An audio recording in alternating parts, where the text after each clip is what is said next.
दौड़ में बहुत चीज़ें हैं जो हमसे छूट जाती हैं, और इस दौड़ में जीतने के बाद भी एक टीस, एक कसक मन में रह जाती है। हम देख रहे हैं कि गाँव को कस्बों में बदलते हुए, कस्बों को शहरों में बदलते हुए, और ये बदलाव हमसे हमारी विरासतें, हमारी संस्कृति और हमारे जो रवायतें हैं वो हमसे कहीं ना कहीं उनको प्रभावित कर रहा है। वो प्रभाव को मैंने शब्द चित्र के माध्यम से अपनी इस नज़्म में प्रस्तुत करूँगा।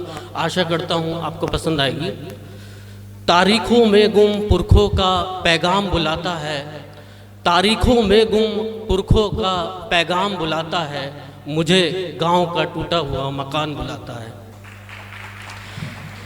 तारीखों में गुम पुरखों का पैगाम बुलाता है, मुझे गांव का टूटा हुआ मकान बुलाता है। जहां गूंजती थी कभी हमारी आवाज़ें, जहां गूंजती थी कभी हमारी आवाज़ें, कच्चे घर का पक्का दल्लान बुलाता है, मुझे गांव का टूटा हुआ मकान बुलाता है।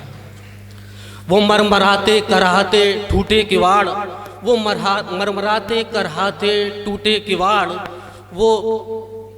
वो कुंडी सांखल का इंतजाम बुलाता है, मुझे गांव का टूटा हुआ मकान बुलाता है, मुझे गांव का टूटा हुआ मकान बुलाता है।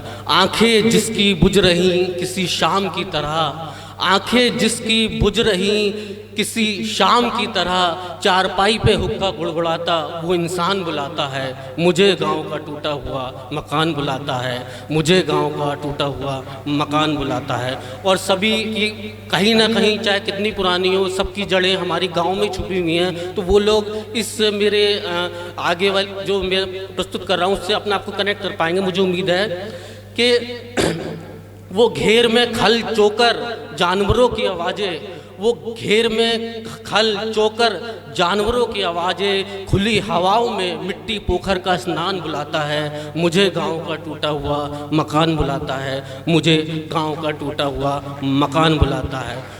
तालियां बजाते रहें, तालियां बजाते रहें, लगातार हौसला अफजाई करते रहें प्रतिभागियों की सभी की। वो 12 दरियों के चिलमन से झांकती रोशनियाँ, वो 12 दरियों के चिलमन से झांकती रोशनियाँ, वो सीखचों से ताकता मेहमान बुलाता है, मुझे गांव का टूटा हुआ मकान बुलाता है, मुझे गांव का टूटा हुआ मकान बुलाता है। आखिरी लाइन है कि जो खो गया है वक्त के जलजलों में कहीं, जो खो गया है वक्त के जलजलों में कहीं, दिलों में धड़कता हिंदुस्तान बुलाता है, मुझे गांव का टूटा हुआ मकान बुलाता है, मुझे गांव का टूटा हुआ। बहुत सुंदर, बहुत सुंदर, बहुत बहुत धन्यवाद आपका विजय कुमार शर्मा जी।